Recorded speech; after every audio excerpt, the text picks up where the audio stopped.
오늘의 주제는 나는 누구고 하나님은 누구신가, 그리고 나와 하나님과의 관계는 어떠한가에 관한 주제입니다.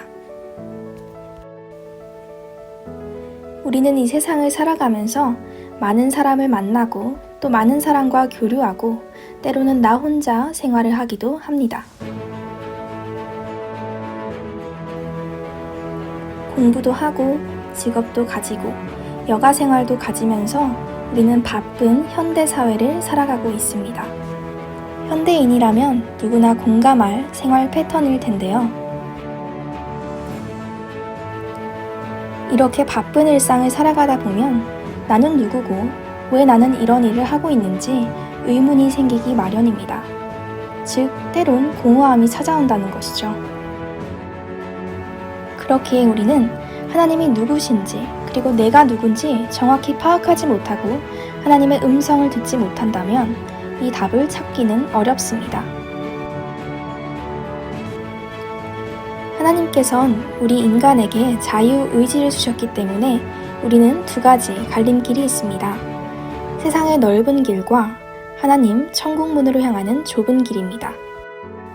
내가 하나님을 진정 알고 또 내가 누군지 왜 내가 태어났는지를 진정 알아야만이 하나님께서 주신 나의 비전을 가지고 세상에 나아가 하나님을 전할 수 있습니다. Who am I? Who is God?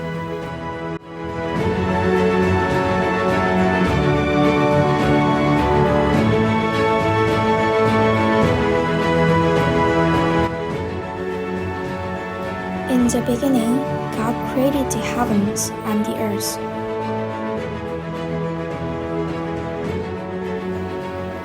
God saw that the light was good, and He separated the light from the darkness.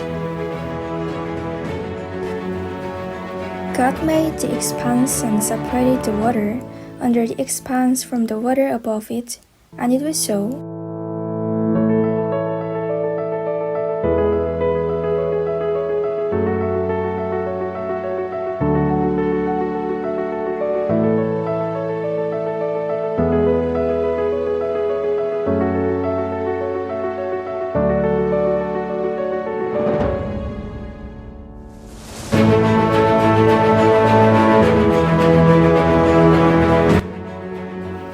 God called the dry ground land, and the scattered waters He called seas, and He saw that it was so good. The land produced vegetation, plants bearing seed according to their kinds, and trees bearing fruit with seed in it according to their kind. God made two great lights, the greater light to govern the day, and the lesser light to govern the night.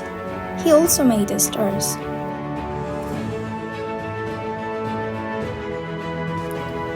God created the great creatures of the sea and every living and moving thing with which the water teems, according to their kinds, and every winged bird according to its kind. And God saw that it was good.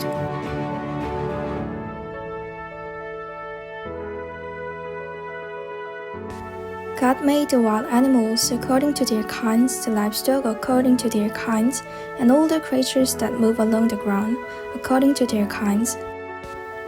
God created man in His own image. In the image of God He created him. By the seventh day God had finished the work He had been doing, so on the seventh day He rested from all His work.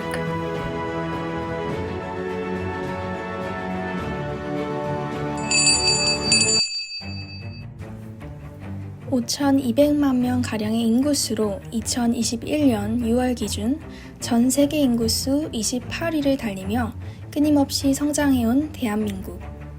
크지 않은 나라지만 그 도심 속에서 우리는 오늘도 바쁘게 살아가고 있습니다. 이렇게 빠르게 경제 성장을 이뤄온 국가지만 그 이면을 들여다보면 우리가 보지 못한 것들이 많이 숨겨져 있습니다. 우리나라 10대에서 30대 사이 사망률 1위가 다른 원인이 아닌 자살이며 하루에도 수만 개가 쏟아지는 뉴스 기사 가운데 화려한 삶 속 감춰진 부패함을 쉽게 찾아볼 수 있습니다. 또한 정치, 언론, 경제, 여야 할 것 없이 수많은 폭로전과 싸움, 타락의 모습을 관찰할 수 있는데요. 이로써 아무 존재 목적 없이 부와 명예만 쫓아가다 보면 그 끝은 결국 타락과 사망이라는 것을 알 수 있는데요. 그렇다면 내가 나아가는 길의 목적을 바로잡고 그 끝이 생명인 길은 어디에 있을까요?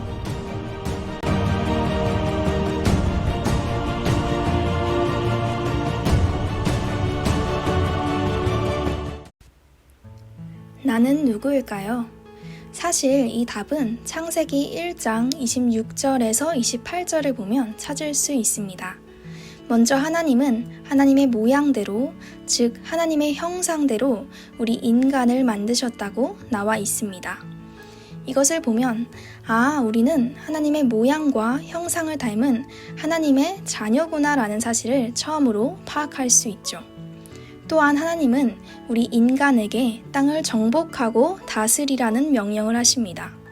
이것은 바로 하나님께서 인간에게 영적인 권세를 부여하심을 알 수 있고 이로써 우리는 영적 존재임이 드러난 것이죠. 그렇다면 창세기 1장 27절에 나와 있는 것처럼 하나님은 우리를 하나님의 형상대로 만들었다고 나와 있는데 하나님의 형상이란 무엇을 의미할까요? 이것은 단순히 유전적 구조나 외적 생김새를 의미하는 것이 아닌 하나님의 기질과 특성, 즉 성질을 닮았다는 것입니다.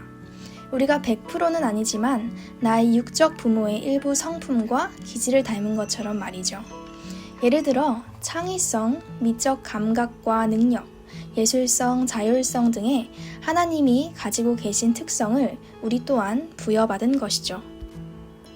다음으로 창세기 1장 28절을 보면 하나님께서 인간에게 번성하여 땅을 정복하고 다스리라고 하심을 알 수 있습니다. 즉 우리는 하나님께로 영적 권세를 부여받은 자녀로서의 권세를 가진 존재인 것이죠.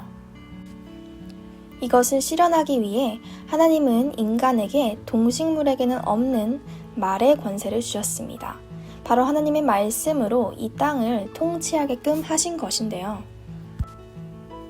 물론 우리의 죄성으로 인해 말의 본질성이 많이 흐려졌으나 하나님이 인간에게 사용하라고 주신 말에는 창조성이 담겨 있습니다. 사람을 창조하기도 하고 자유나 기쁨, 사랑 또는 높은 자존감을 창조하기도 하죠. 성경에 있는 아담을 보면 알 수 있듯이 아담은 동물의 이름을 지어줄 때 말로써 명령합니다. 물론 이 당시 아담 혼자서 이름을 짓는 것이 아니라 하나님과 함께 질문하며 답하는 교제 시간과 함께 이름을 짓곤 하는데요. 이렇듯 하나님은 인간과 끊임없이 대화하며 교제하기 위해 우리를 창조하셨음을 볼 수 있습니다. 또한 우리 인간은 동식물과는 다른 차원의 영역이 있습니다. 우리는 영, 혼, 육으로 이루어져 있지만 동물과 식물에는 영이 없다는 것인데요. 식물과 동물도 육체가 있고 감정과 의지를 가지고 있어 무엇을 느낄 수는 있다 해도 하나님과의 교제를 할 수 없고 인격을 소유하고 있지 않죠. 이것은 인간만이 하나님의 자녀구나라는 것을 알 수 있습니다. 하지만 이 선악과 사건으로 인해 인간은 죄성이 생겨나게 되고 하나님의 본래 창조 목적과는 다른 길을 가게 됩니다. 그렇다면 왜 하나님은 하필 보암직도 하고 먹음직도 한 이 선악나무를 에덴 동산 한가운데 두셨을까요? 우리 인간을 사랑하지 않으셔서 일부러 시험하시고자 하신 것일까요?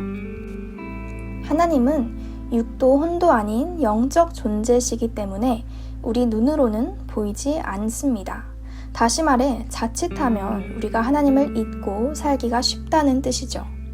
따라서 우리가 아무리 하나님의 형상대로 창조되었다 할지라도 교만에 빠져 내가 내 삶의 주인이고 이 땅 동산의 주권자이자 창조주라고 생각하고 행동할 수 있다는 것입니다.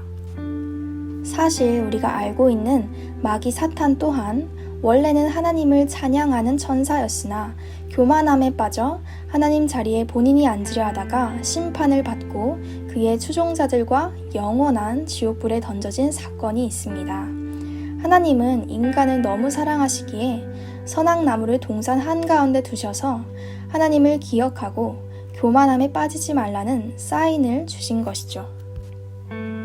하나님이 원하시는 것은 이러한 교만함과 죄에 물드는 것이 아니라 하나님의 주권을 우리가 인정하며 함께 교제하며 하나님을 찬양하는 것이었습니다. 하지만 아담과 하와가 마귀의 괴략에 속아 선악과를 따먹은 즉시 인간의 죄성이 살아나게 되고 에덴 동산에서 추방당해 인간과 하나님과의 관계가 단절되어 살아가게 됩니다. 하지만 하나님은 우리를 그냥 두지 않으시고 죄없고 순결한 그 아들 예수님을 이 땅에 보내셔서 우리의 죄를 사하시고 우리의 영을 다시 회복시키십니다. 이 사건을 보면 하나님이 우리 인간을 우리가 생각할 수 없을 정도로 사랑하고 계시구나를 깨달을 수 있습니다. 다시 말해 하나님은 우리가 하나님의 영광을 드러내며 하나님과 정말 끝없는 영원한 교제를 나누길 원하십니다. 하지만 우리의 죄성이 살아난 이후로는 이것이 그렇게 쉽게 되진 않을 것인데요. 나의 육신을 십자가에 못 박아 죽이며 내 마음을 하나님의 말씀으로 채우고 기도하며 주님을 찾는 훈련을 끊임없이 해나갈 때 다시금 우리 안에 하나님의 형상의 모습이 회복되고 하나님의 자녀로서 살아갈 수 있게 됩니다.